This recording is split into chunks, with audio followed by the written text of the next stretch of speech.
At the beginning of the movie, Ayu's older sister Laras calls her, apologizing for last night, stating her job quitting was tough, and she knows Ayu is upset, but she did it all caring for her. We then see Laras with a man named Desmond, who presents her with a ring. However, Laras firmly states that they should no longer see each other, declaring that tonight is the last time. Desmond, disregarding the opinions of his friends, family, and even his wife and children, insists that he doesn't care about them. Laras, saying this isn't what she wanted, begins to leave. However, Desmond attempts to force himself on her. In a desperate attempt to seek help, Laras tries to call her sister, but receives no answer. Desmond, enraged and determined, declares that if he can't have her, then no one will, and callously throws her off the balcony. Now, when Ayu arrives at the hospital, she encounters Armand, who informs her that Laras is currently undergoing surgery. Ayu questions why this happened, reminding Armand that he promised to take care of her. Later, the doctor informs them that Laras has suffered a dead brainstem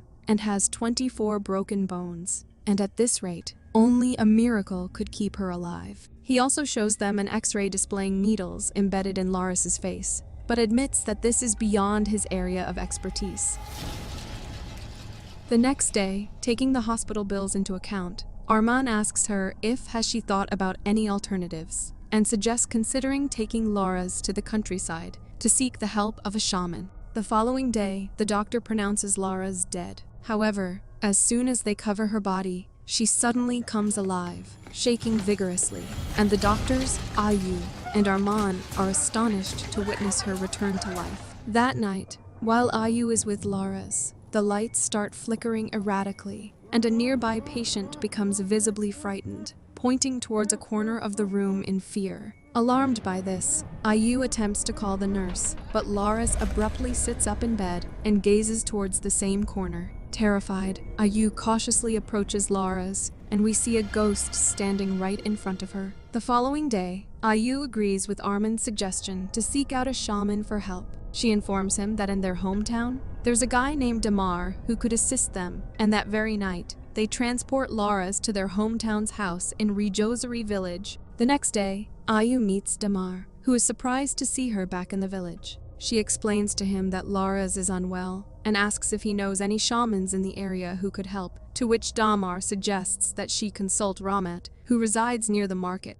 Later, Ayu informs Armand that she met Ustaz Ramat, and he will come here tomorrow. That night, as Ayu sits in her mother's makeup room, watching old videos of her and Laras, the lights begin flickering. Soon after, she detects a strange smell emanating from the room. Investigating further, she realizes the smell is coming from a mannequin whose face is broken, and to her horror, she discovers a rotting face inside it. Startled, she moves back in fear and notices Laras' face on the mannequin face. And when Armand rushes in, hearing her screams, Ayu shows him Laras' face on the mannequin, but he finds it normal and suggests her to take some rest. The following day, Ramat visits to assess Laras' condition and inquires if Ayu knows when Laras started wearing Susuk.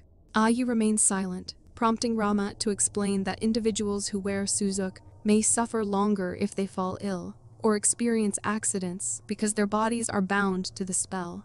Ayu asks if Laras can be saved, to which Ramat responds that it depends on Laras, and they can only leave it to God. He proceeds to perform a ritual to remove the Susuk from Laras' body, and during the ritual, Laras speaks in a demonic voice and scratches Ramat's face. However, undeterred, Ramat persists with the ritual, and after a while, Laras calms down and eventually faints. Ramat then informs them that the Susuk in Laras' body is unusually potent, indicating that they should be prepared to let her go. He then leaves there, and unbeknownst to them, a man named Sinyo watches them secretly from a distance. That night, while conversing with his friends, it is revealed that Laras had rejected Sano once in the past. One of his friends begins mocking him about this, triggering a surge of anger within Sinyo, prompting him to lash out violently, brutally beating his friend in response to the mockery. Meanwhile, Ayu is reading about a Susuk expert named Protio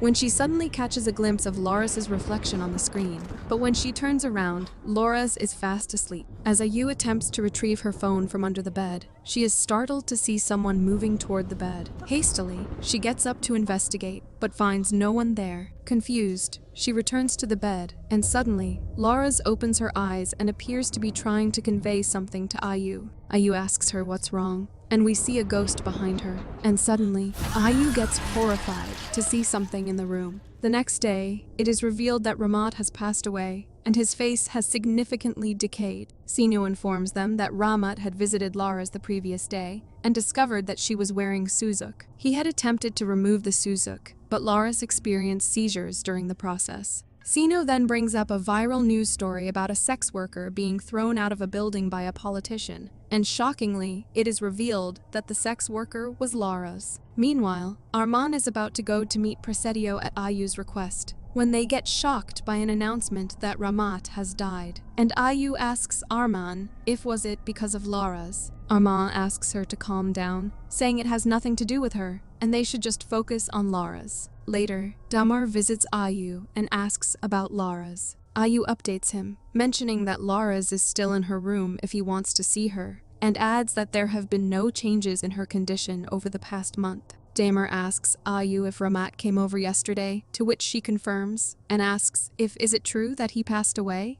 Damar affirms this, stating he was just at the funeral. He then prepares to leave, advising Ayu to reach out if she needs anything. Before leaving, Damar inquires about another individual staying with Ayu, to which she responds that he is Arman, Lars's friend. Damar remarks that Arman has become the talk of the village, and suggests that Ayu should ask Arman to announce his presence. On the other hand, Arman meets Protio and describes Lauras's condition to him. Protio, acknowledging that he is currently occupied, advises Arman to bring Lauras to him, and he will do something about it. Later that night, while washing Lauras, Ayu is horrified to discover an eye in one of her wounds. Shortly after, the door of a closet opens on its own and someone comes out, causing Lauras to become extremely frightened. And as Ayu turns around, she also gets startled to see someone else.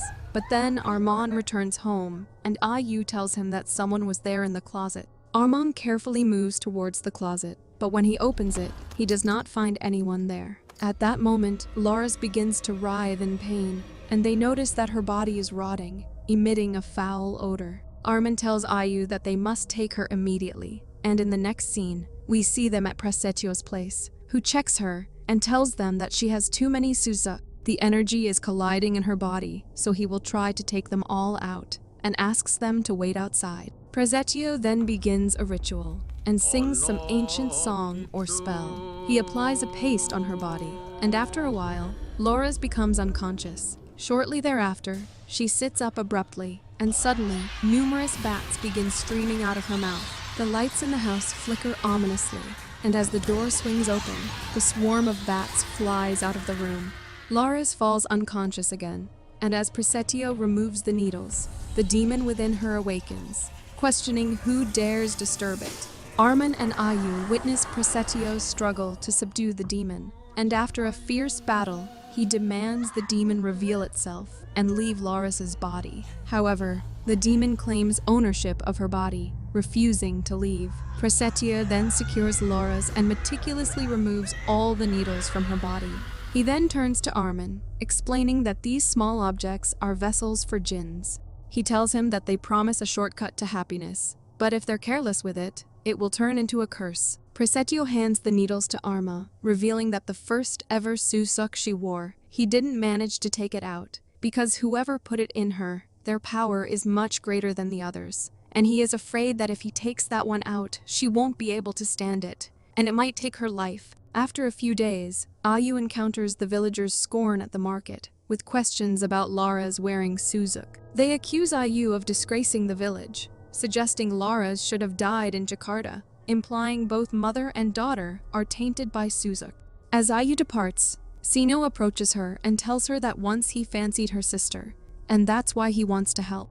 Ayu says she just wants to go home and begins leaving, prompting Sino to insult her sister, implying she's a prostitute. Enraged, Ayu goes back to him and slaps him. And in retaliation, Sino disparages Ayu's family, labeling both her mother and sister as prostitutes.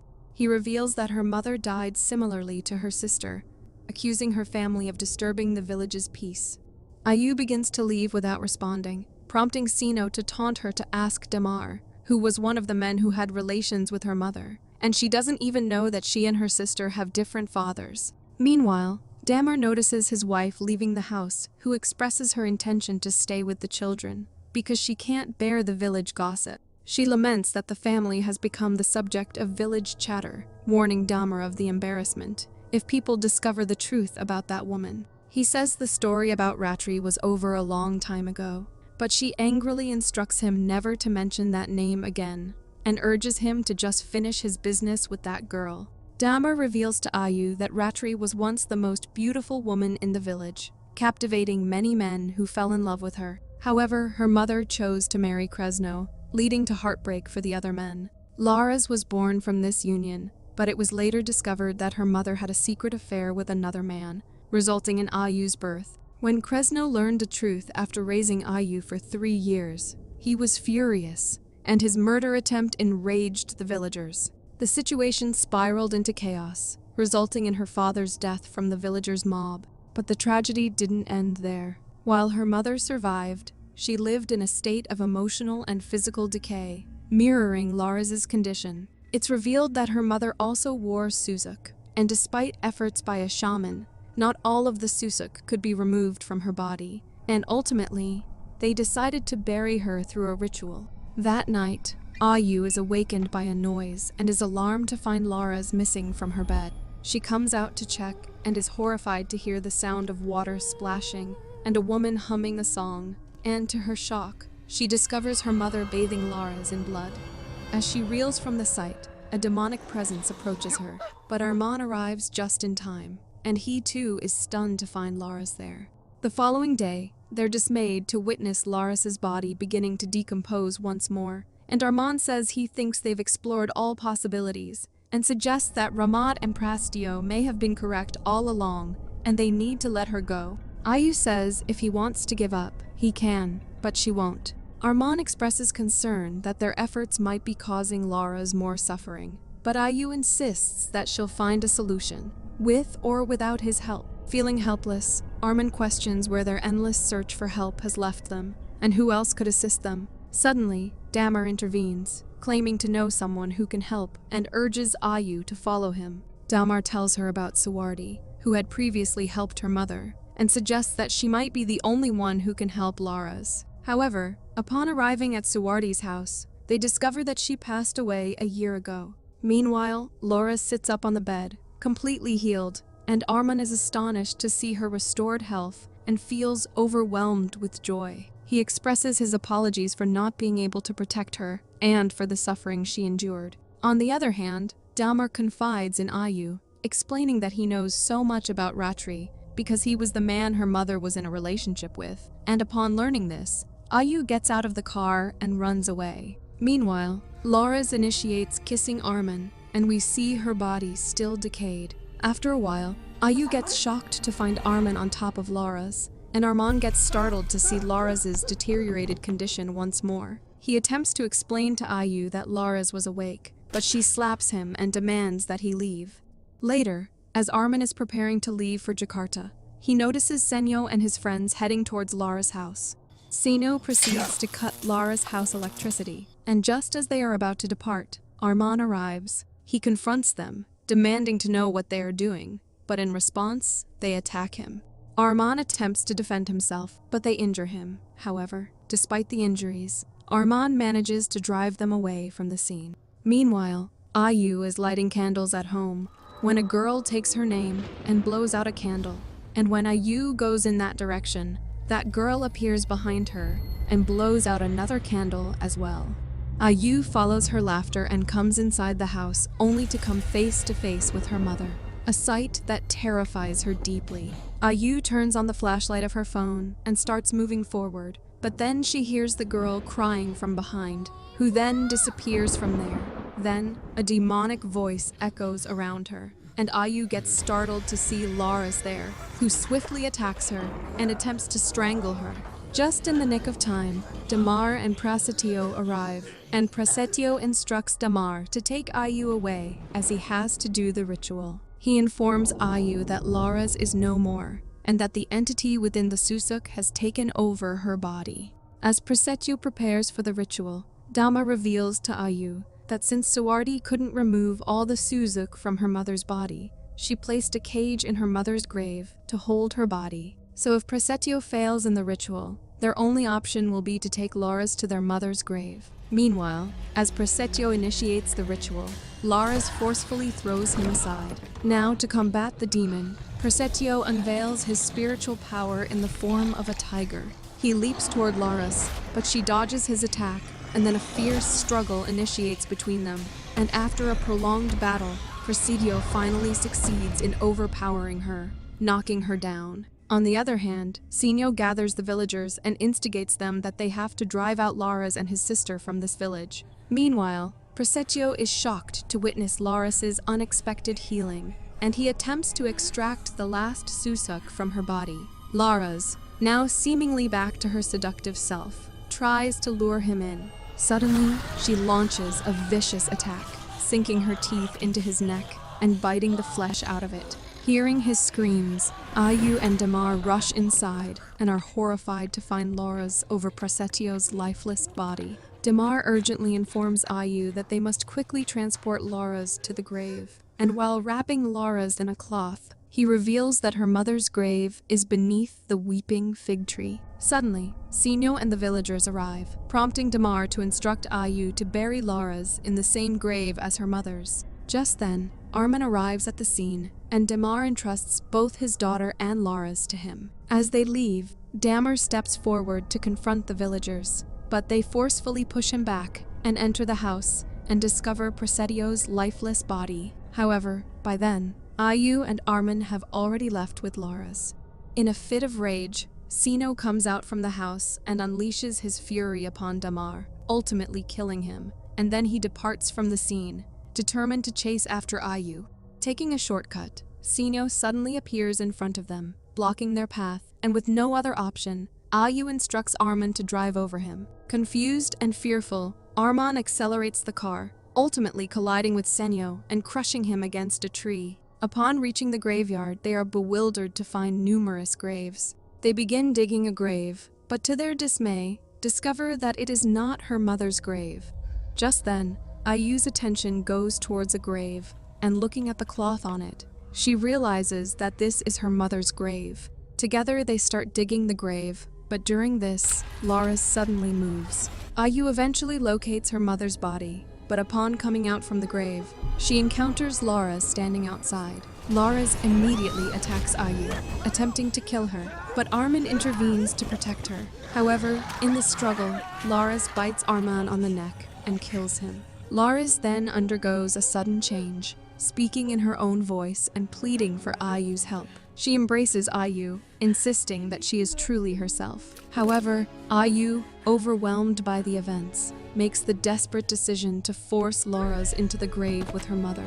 And it looks as if all the darkness finally leaves Laura's when she's in the grave next to her mother. After covering the grave, Ayu returns to Arman's taxi that they used to get there. She cleans herself up in the rearview mirror, pretending as if nothing happened, and the movie ends here. Thanks for facing the frights with us. If you survived this video, drop a like, summon that subscribe button, and brace yourself for more horror. Until next time, stay spooked.